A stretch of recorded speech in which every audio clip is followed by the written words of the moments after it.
siempre pidiendo disculpas, porque aquí en Lima todo es imprevisto. Bueno, y algunas salen pues como uno desea y otras veces no. Esta vez habíamos venido nosotros desde los huecos de Chacraguía y Chosica después del mediodía. Imagínense todas las cosas que suceden, pero hemos llegado de todas maneras, porque de una manera u otra, esta noche estamos festejando lo que significa la creación literaria, lo que significa la palabra hecha arte. Y desde ese punto de vista, creo que es importante estar con ustedes, con cada uno de ustedes, estar también con dos escritores, Washington Córdoba, que es Premio Nacional de Poesía, y Alfonso Torres, que como se ha visto muy bien también es ganador de premio novela del Banco de Reserva. Son gente que está palpitando con lo que significa nuestra patria. Yo voy a ser de presentador porque nuestra amiga Jessica Torchado, que no llega, pero bueno, ya llegará ella. Pero de todas maneras, vamos pues a empezar nuestras cosas. Vamos a hacer la presentación. Presentar un libro significa presentar, digamos, a esto que nosotros llamamos presentar un hijo para que lo conozcan. Esta vez no es un libro de gran volumen, pero es un libro que tiene que hacer mucho con lo que significa la realidad peruana. El título del libro es Amor en Carnaval. Yo al final hablaré algunas cosas en torno a lo que vamos a presentar ahora. Ahora vamos a dejar la palabra a Washington Córdoba, un escritor apurimeño que vive nuestra realidad natural, nuestra realidad social, nuestra realidad cultural, y todo eso se convierte en poesía. La poesía que es expresión del sentimiento, del corazón, de la vida, de la conciencia, de la historia, de la sociedad. Esa poesía que le ha permitido a él ganar el concurso nacional de poesía. Él viene pues de Apurímac, de ese sitio tan hermoso. Bueno, ya no quiero hablar más, solamente dejarle la palabra a Washington para que haga la presentación de Amor en Carnaval.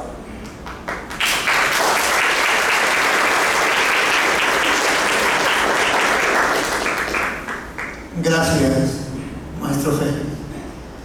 También saludo a Alfonso, con quien aproximadamente de 30 años le veo allá en los arenales de Villa María del Trigo. Y a todos ustedes un fraterno saludo, un fraterno abrazo. Un fraterno abrazo desde la palabra, desde esa palabra que a pesar de todo está presente en diferentes espacios y territorios de nuestro legendario país. Kunami su tinta yoyainku, takin tapas su carinco. Yo pactan, tu lisja por un kunami, mosjoininta pamparja, pujio ñawe kunami, misque rapaininta sajes. Ahora recuerdan su nombre y silban su canto. Ayer sembró su ilusión en los páramos baldíos, dejando su aroma en los ojos del manantial. La cultura andina en general trasciende fronteras en nuestro territorio, como la sabiduría de nuestros pueblos y nuestras naciones legendarias, donde no existían fronteras. En tal sentido, las obras de Félix Guamán Cabrera tejen epitafios silvestres del alma andina y como crepitaciones del alba flamean incólumes en el lomo helado de las cordilleras, repicando su eco en los campos roturados de nuestra América Latina. Por estas y muchas razones, pido respetuosamente a todos los presentes en este recinto cultural ponernos de pie y brindarle un saludo fraterno a través de un aplauso a nuestro gran Félix Guamán Cabrera.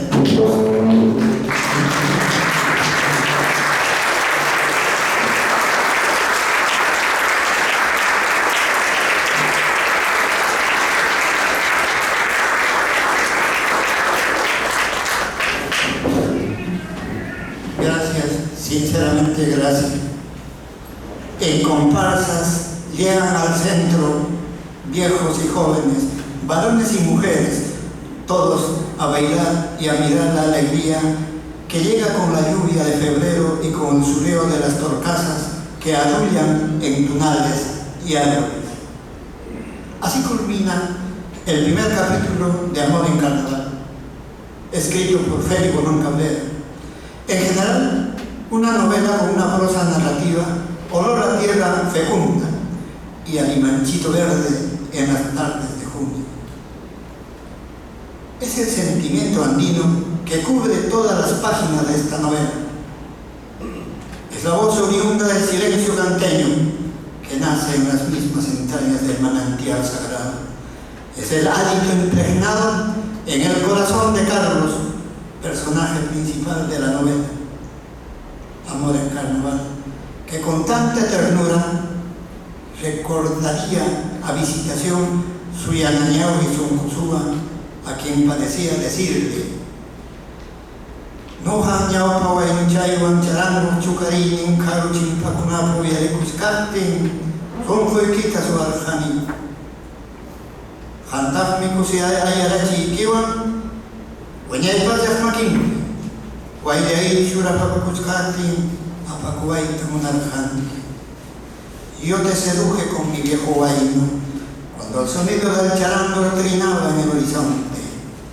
Tú me cautivaste con tu ayarache juvenil cuando el silbido del pajonal surcaba en las páginas del recuerdo.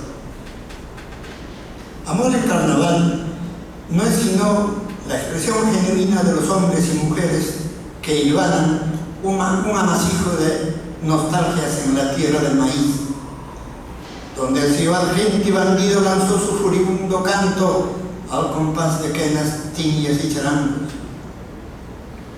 Cargando arpas y violines aparecen los conjuntos musicales, agitando ponchos y sonidos. Así concluye el segundo capítulo de esta novela, Amor en Carnaval. Novela que refleja ser una novela y pone en relieve el carácter festivo del hombre andino, aquel hombre y mujer del campo que, a pesar de las penas y el olvido, manifiestan su jolgorio, su alegría fraterna y vivaz en las fiestas de Carnaval o Pucle. Diríamos que Amor en Carnaval es como aquella flor silvestre cuya fragancia se extiende en el pajonal infinito. De allí que el autor en el capítulo 3 dice: tú eres alegría que llega a mi pena, como el aire suave, quédate en mi alma, quédate en silencio, corriendo en mis venas, eres la florcita, lluvia de infancia. Amor en Carnaval contiene, además de la tradición andina, un discurso narrativo poético, polícromo, cautivante, sobrio, diáfano, accesible, raigal, efusivo, como el pucoicito de los Andes, que fragua los pesares y aflicciones hasta convertirlos en nada, inaugurando sonrisas antes que retorne la noche y ahuyentando objeciones con la alegría de su canto, antes que el rocío acaricie los surcos abatidos. Ese pucoicito cantor, expresión milenaria de los pueblos, que enciende su furia en el recuerdo de los días, abriendo itinerarios lejanos en las estaciones del camino. Aquel pucoicito cantor que proyectó su alarido en la cima de Pariamarca, tierra de cantores, músicos y poetas, donde la mujer andina va tejiendo sueños fraternos al compás de guaynos y murizas. Las muchachas jóvenes y señoritas se habían vestido con los mejores colores de telas para la ocasión, líquidas, deslumbrantes, Juana y Antonia, que adornaban las espaldas de las doncellas. Visitación, Flor y Avilia, rayos que cruzaban montañas de verdor. Así resalta el autor en el capítulo 4 de Amor en Carnaval. Ella le da duro al tronco, golpea con el hacha hasta que le empieza a sonar en su enramada.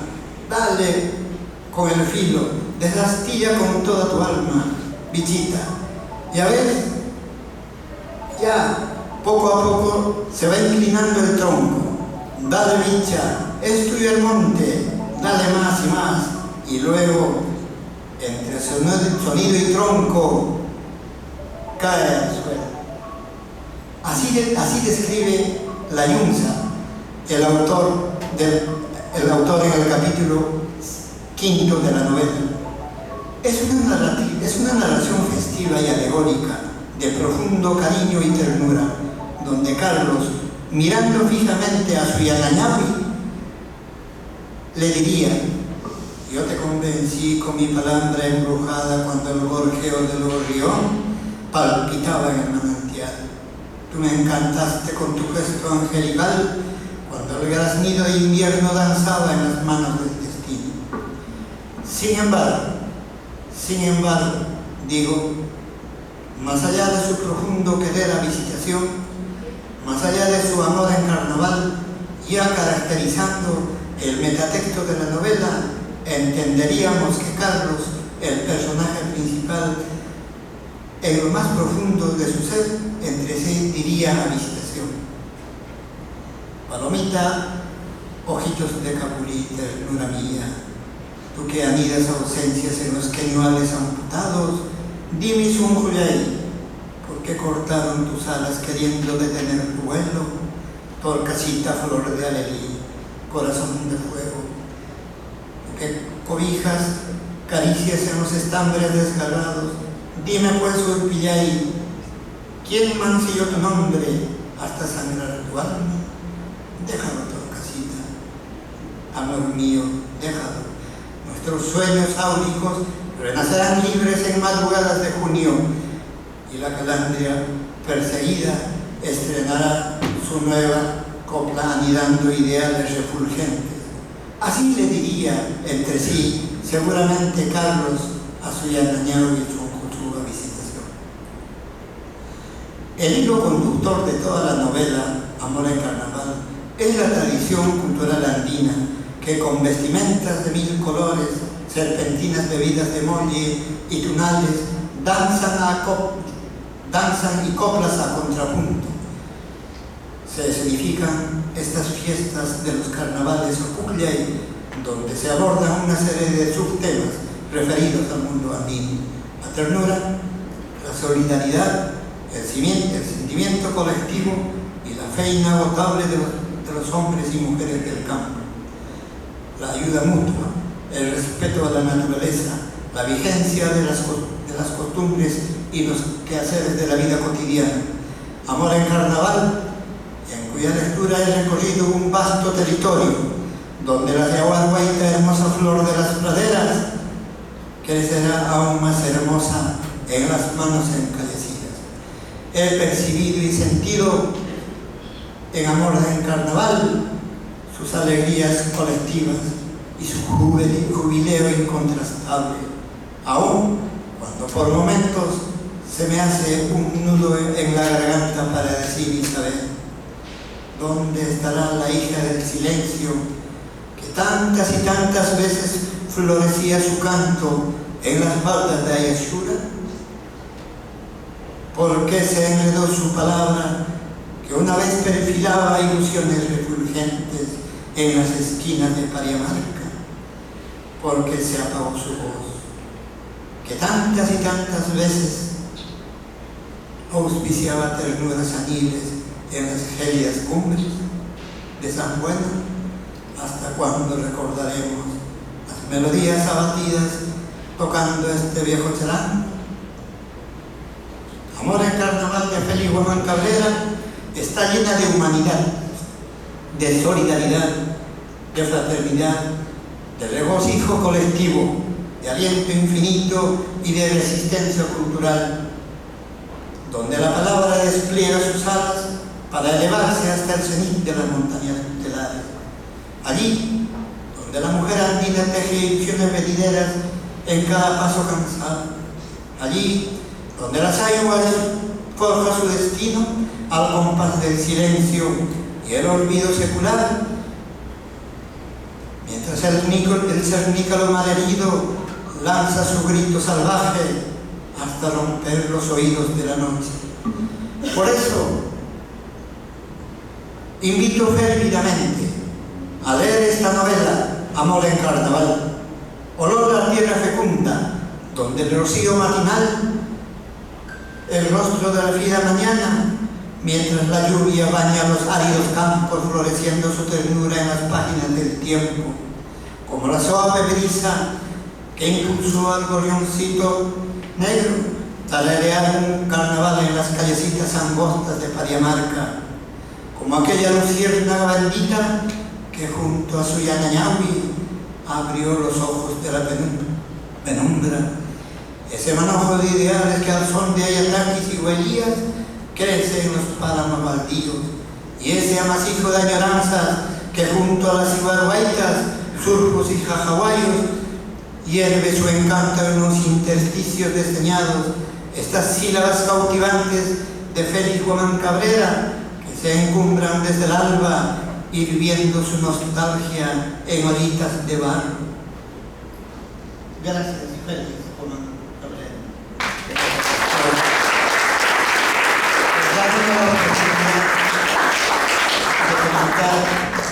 De tu novela Amor en Carnaval, esta tu nueva entrega, este tu nuevo canto, este tu nuevo libro, que como flores dejando, florecerá en los campos de Pariamarca y como expresión genuina del ayer, quedará estampados en el corazón de los pueblos. Muchas gracias.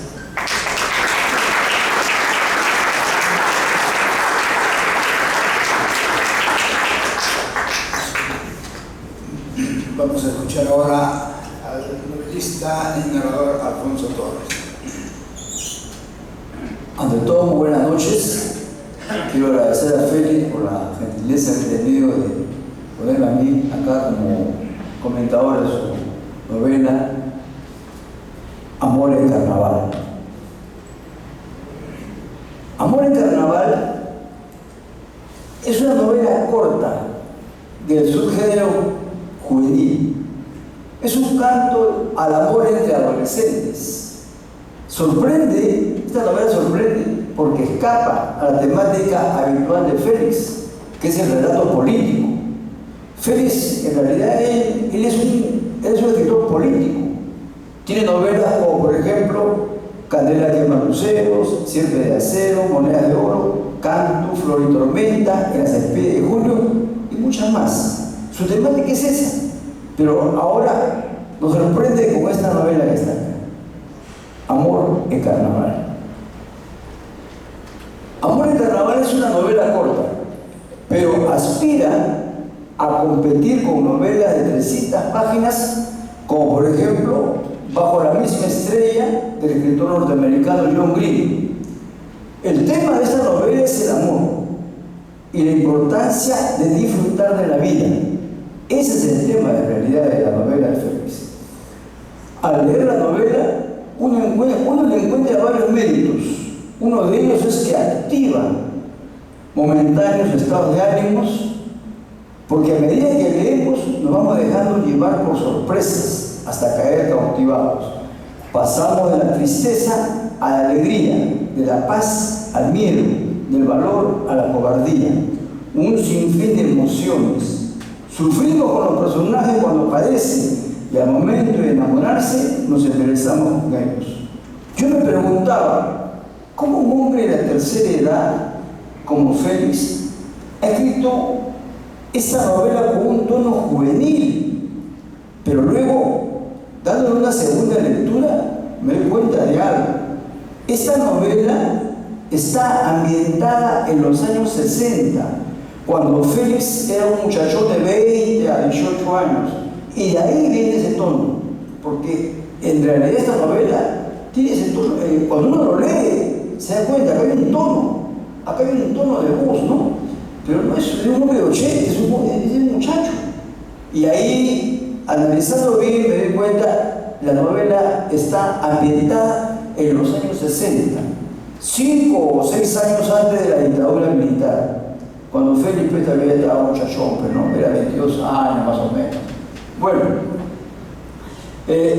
otro mérito de la novela, y es una constante en la narrativa de Félix Guamán, es la carga semántica, que supone el simple hecho de usar diminutivos para nombrar a los personajes: Bichita, Caplacho, Chivirico, Charamusca, Chirincaña. Ese es un sello en la narrativa de Félix. Es como si el narrador se encariñase con sus personajes y al contarnos la vida íntima de ellos, como si fuera piedra de cuarzo, nos deja regados momentos de ternura. Esta novela tiene una estructura, lo he estructurado en 25 capítulos. 25 capítulos. Ahí Félix nos cuenta la historia de amor entre Carlos y Visitación. La novela tiene un narrador omnisciente, es el que nos va contando la historia. Pero él usa una estrategia narrativa muy propia de la novela polifónica. Combina varios narradores. Eso crea una contradicción entre ellos y forma parte de ese mundo donde el telón de fondo es la fiesta de carnaval. Ahí, como dice el que me recibió la palabra, todo es alegría, color, fiesta. Esas múltiples voces que narran la historia pide al lector que transforme las recurrentes quejas del padre de un contrincante de Carlos, Veladio, por sus pérdidas. Este señor tiene dos pérdidas y Félix en la novela hace una transformación cómica y una transformación trágica. La transformación cómica tiene que ver con el hecho de que Pedro Fuertes, el hombre rico del pueblo, quiere casar a su hijo con la chica más hermosa de la fiesta de carnaval. Convence al padre de ella para que acepte a su hijo como futuro yerno. El padre de Visitación acepta y el hombre, un rico hacendado, tosco e ignorante, describe así a su hijo. Y acá nos brinda pues lo que se llama pues, la transformación cómica. Ahí está el Veladio. Mírale bien al muchacho Juan Pelayo, con los pantalones bien puestos, la correa ajustada, con casaca de cuero, listo para el combate, mozo de pelo en pecho, que es como se quiere en estos tiempos, y harto dinero en los bolsillos. El galán, ahí está otra voz, invitaba trago tras trago a los paisanos. Habían llamado a los tíos y parientes. Todos estaban contentos. Y acá vienen las voces, ¿no? Lo que les decía a usted, la polifonía, ¿no?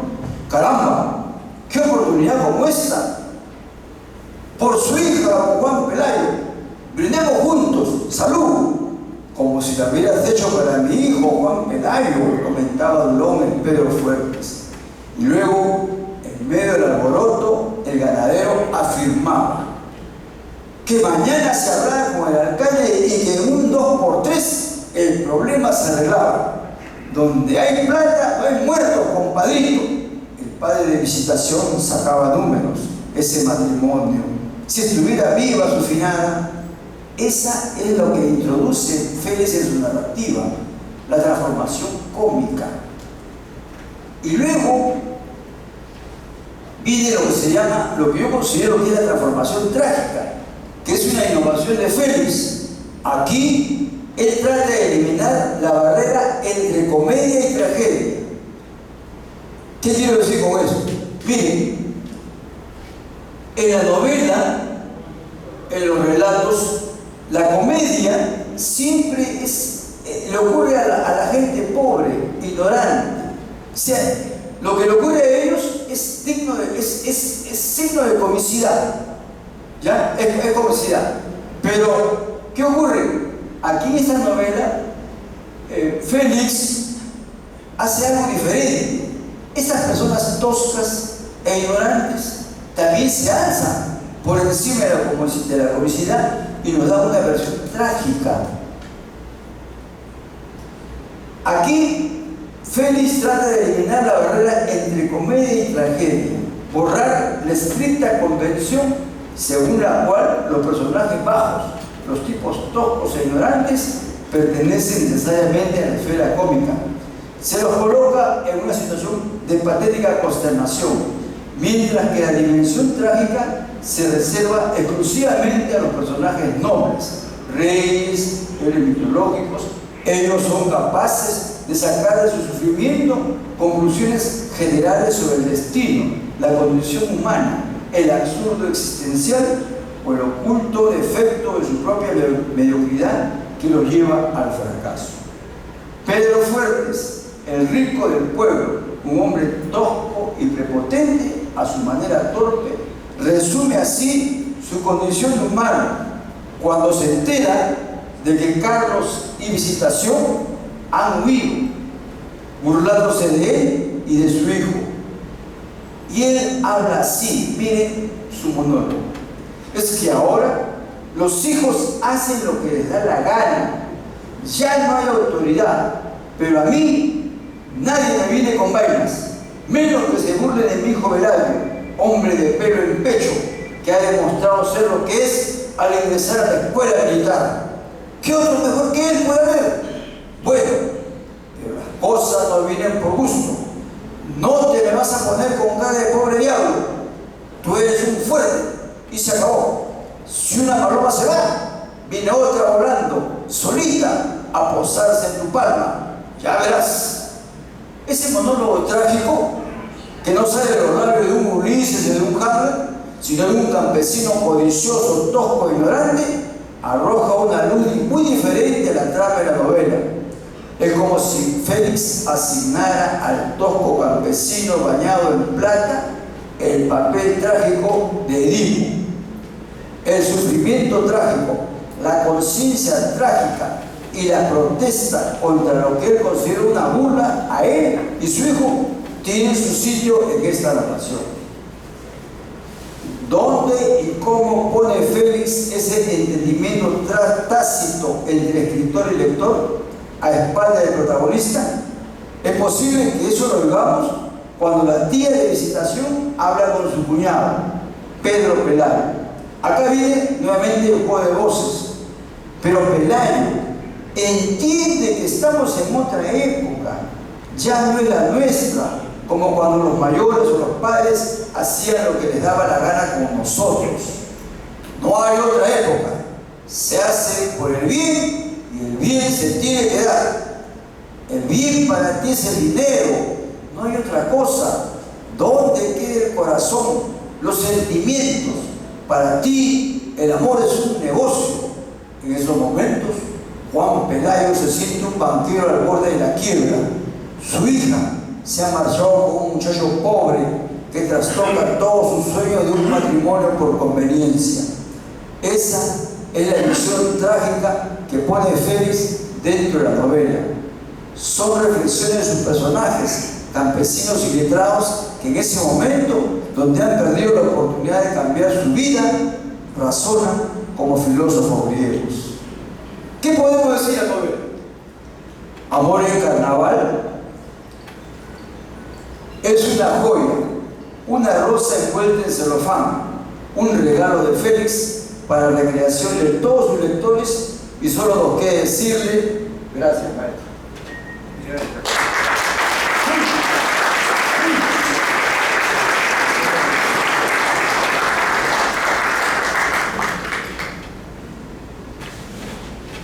Recibo con todo cariño y con toda intensidad las opiniones, los comentarios, las críticas y las categorías que ha estado dando Washington con Alfonso acerca de esta. Es una novela corta, pero sin embargo yo, al tomar el tema, me pareció que era muy importante, puesto que dentro de lo que significa la realidad peruana, tanto la realidad natural, social como cultural, el carnaval, que a veces lo tomamos muy superficialmente, es una fiesta colectiva, individual y social, pasado, presente y futuro. Todo el Perú palpita. Pulgar Vidal hablaba de 11 o 12 regiones. Pero con el carnaval todas las regiones son una, es música, es danza, es emoción, es corazón. Y eso lo vemos nosotros en Cajamarca, lo vemos en Ayacucho, lo vemos en Huancayo, lo vemos en Pariamarca, lo vemos en Mograjillo, lo vemos en Canta, lo vemos en Apurímac. Entonces, esa fiesta, que es una simple fiesta, porque es una fiesta de alegría, de burla, de recibir y utilizar los mismos elementos de la naturaleza para reírse de uno. Pero no se trata de burlarse de la naturaleza. La naturaleza es la que nos da aquello que significa el bien, el pan, el producto. El hombre peruano, si tiene alguna definición dentro de su categorización andina, es que el hombre peruano es un hombre que trabaja. Pero no es el trabajo individual, sino el trabajo solidario, el trabajo colectivo. Ese trabajo que está basado en dos principios fundamentales, en el Aini y la Minca. El Aini, hoy por mí, mañana por ti. Y la Minca, mañana, hoy, para todos.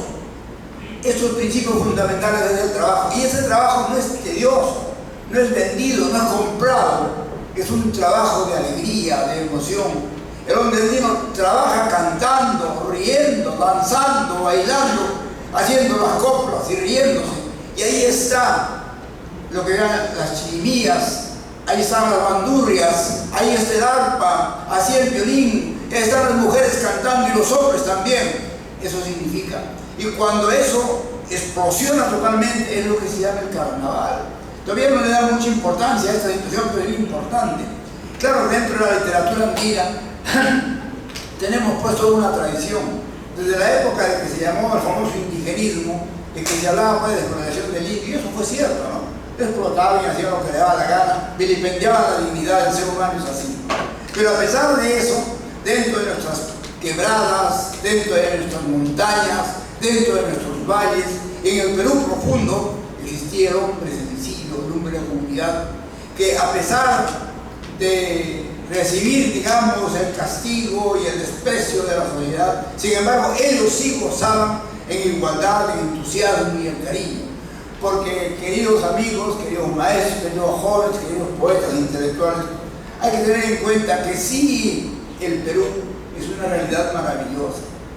Imagínense, ahora a veces hay unos debates tremendos, pues, entre, bueno, el castellano, tratando de imitar a este castellano español, o el quechua, tratando de buscar un quechua totalmente regional, o de repente las otras formas de expresión. Pero no hay que olvidarnos fundamentalmente que la expresión de la realidad tiene que hacer con la realidad misma. Si nosotros hablamos, por ejemplo, de nuestra realidad natural, qué maravilla, qué contraste, qué heterogeneidad.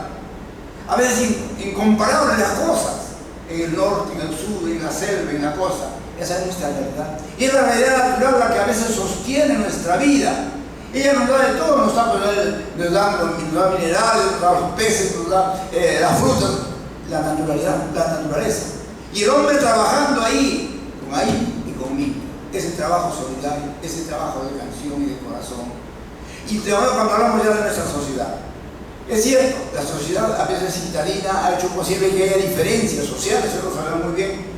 Y unas diferencias tremendas, llenas de injusticias, de oprobio, a veces ¿qué les diría? De cólera.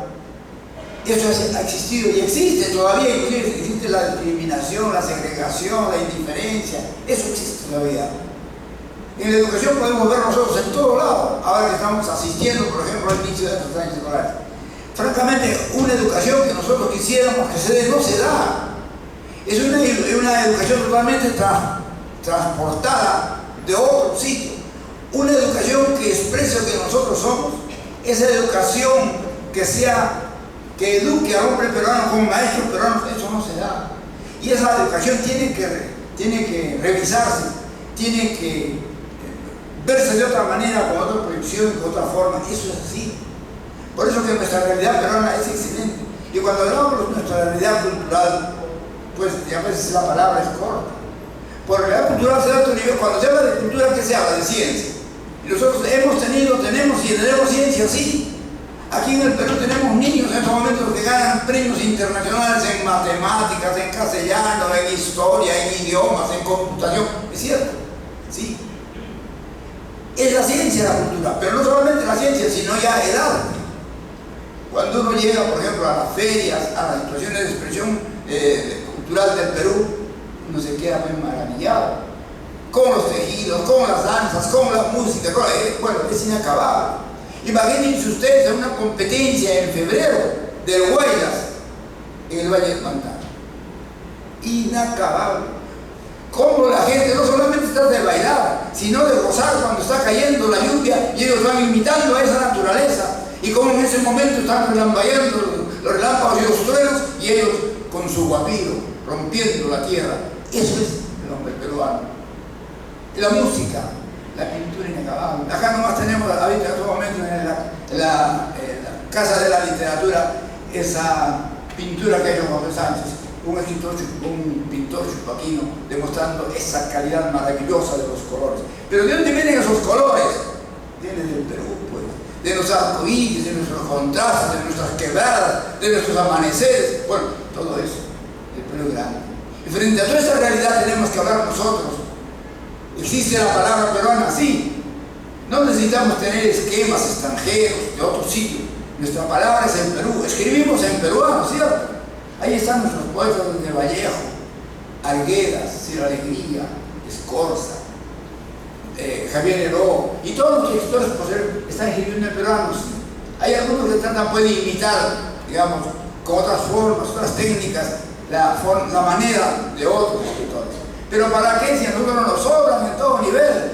Imagínense en estos momentos todos los contrastes, lo que se llama en la fiesta del Pucllay, cuando se dan los contrapuntos, cuando se expresa el elogio, el Heidi, cuando se habla de todo lo que significa nuestro quehacer, nuestra valoración, nuestra categoría, pero a la misma vez como el hombre peruano también se burla, satiriza. Ustedes vienen ahora a las comparsas, a las escuchadas, ¿qué nos decían del Perú? Nos han matado, nos han sacrificado, nos han destruido, cerca del 170 hombres andinos han muerto en nuestra marcha. Para los de arriba seguramente están creyendo que es nada, pero no es así. Ahí está en la palabra, en la danza, en la música, en el arte, en el violín, en la canción. Ahí está palpitando el Perú, porque eso somos. Y está expresándose a través de la literatura. Esa literatura que nosotros queremos, que se dé a nivel de la lírica, de la épica, narrativa. Por eso que yo pensando en dos amigos que están trabajando literatura peruana, es que quería que tengan su palabra pues esta noche, como es Afonso y como es Washington. Claro, Washington tiene el nombre inglés, pero Washington que es, digamos, más andino que cualquiera. Bueno, Afonso es medio hispano. Pero miren su literatura. El otro día encontramos con él y con los otros narradores, los narradores con él, dicen, ¿no? O sea, es la expresión de la gente que ha venido del sur, por Villa Salvador, Villa María del Triunfo, que han venido del centro y están pues en todos los pueblos de acá de la región de la Cordillera y los del norte. Y cada una de estas formas, ¿qué es Lima? Lima es todo, es nada. Ahí estamos, Lima en el norte, Lima en el sur, esos somos. Y tenemos nuestra conformación, nuestro perfil, y todos bailan el carnaval. Una cosa más, y todavía se sigue bailando el carnaval. Por eso que creo que esta noche también es un homenaje al carnaval y un homenaje a aquellas personas que nos han ido, personas que siempre han apoyado a la literatura, a la poesía, a la narrativa. Hace pocos días nomás se fue Aníbal Paredes, uno de los editores que apostó por la edición del escritor peruano, y con él publicamos cerca de 90 libros, de todo ancho y largo del Perú se hizo. Bueno, pero ahora de eso hay escritores. Esa palabra tremenda del Ande y de la montaña que tomaba Oscar Conchado cuando hablaba Cordillera Negra, por ejemplo. Ese amigo que siempre fue amigo de todos, haciendo sus crónicas, como era Eleo Jáuregui. Otro amigo huancaíno, que le gustaba bailar, mirar y contemplar todo el matiz maravilloso del Valle del Mantaro, Sandro Bossi. Ayer nomás se murió el poeta de la universidad, Ricardo Paz. Para ellos nuestro tributo, pues, y nuestro recuerdo también, porque ellos realmente se han ido.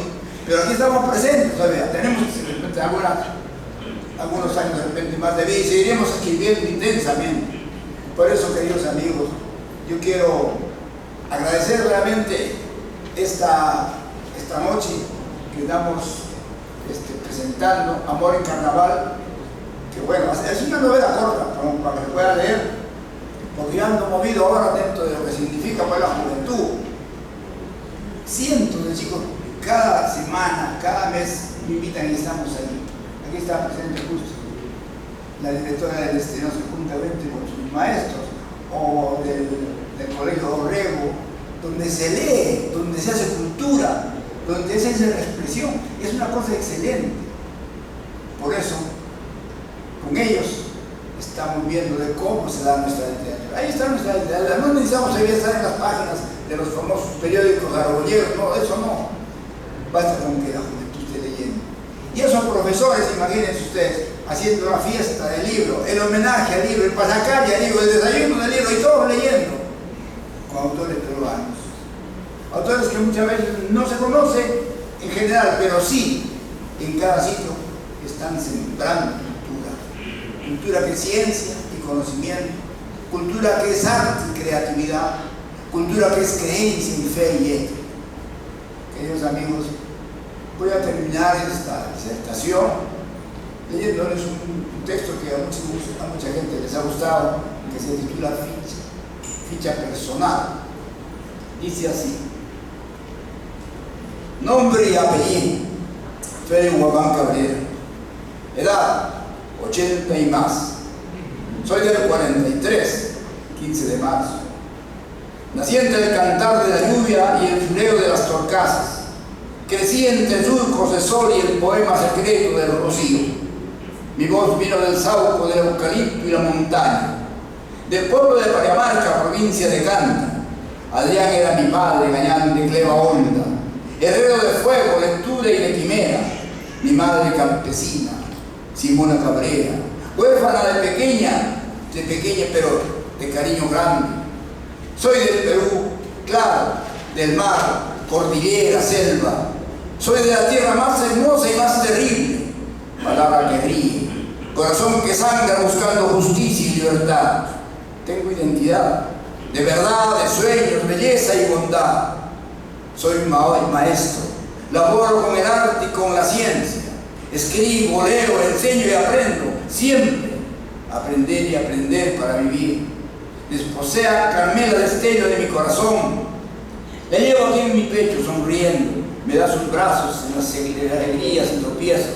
En todo momento es mi calor para el frío, la frescura constante de mi ilusión.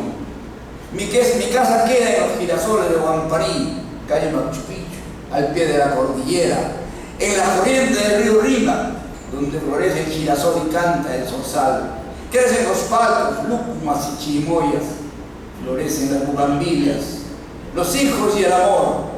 En invierno, los guaycos nos hacen llorar. Soy soldado raso, no para la muerte, sino para la vida, poeta al fin. No me graduó de cabo, ni sargento, ni capitán, por los generales que condecoran al que miente, al que roba, al que mata, en historias y antologías de la perversidad. Mi oficio es especial, mi profesión.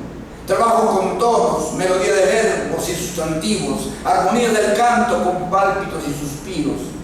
Estoy con los pobres ordenando sus riquezas para que luchen por lo justo y la humildad. Desfilo con mis versos cuando amo, cuando hablo, cuando roturo la tierra abriendo surcos con poemas donde canta la igualdad. Poeta de los caminos, sin odios, floreciendo amor, hombre que construye palabras, poemas, cuentos, novelas, ensayos, imágenes, historias, ideas, sueños y humanidad. Quiero agradecer la presencia de cada uno de ustedes, de los amigos, de los maestros, de los parientes, de los amantes de la literatura, y que ojalá el Perú sea siempre un hervor de cultura con estos eventos. Y que los chicos lean, pues, porque sin lectura, queridos amigos, queridos jóvenes, queridos para mí, sin lectura no hay aprendizaje, sin aprendizaje no hay educación, y sin educación no hay formación, y si no hay formación no hay dignidad humana. Por eso que uno de los elementos fundamentales de la educación es la lectura. Pero no cualquier lectura, es aquella lectura comprensiva, cuando el maestro y los niños leen sintiendo, percibiendo, categorizando, contrastando, analizando, valorando, teniendo criterio de vida. Eso significa. Qué lindo sería que los maestros en general, como ya está haciendo en algunos sitios, sería pues una cruzada de lectura, de estudio, de cultura. Muchas gracias, les agradezco mucho la presencia de ustedes y ojalá pues pronto, bueno, me da una cosita, me olvidó. Pasado mañana tenemos la presencia también de la presentación de un gran amigo que se nos fue, pero él será presente. Dios te lo escuchado. Ahí estaremos escuchando. Él parece que se hubiera callado, pero ahí está, en sus palabras. Muchas gracias.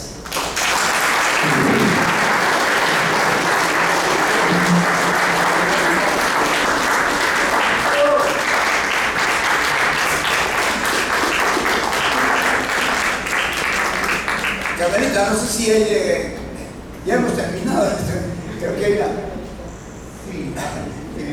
Jessica no ha podido llegar a tiempo, pero está acá con nosotros.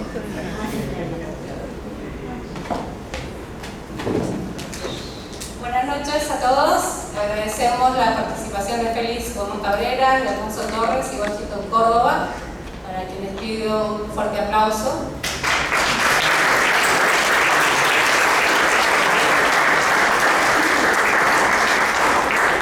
Vamos a pasar a un brindis y además pueden adquirir el libro en la parte de atrás. Y bueno, agradecer a la Casa de la Literatura Peruana por este espacio. Y gracias a ustedes por acompañarnos.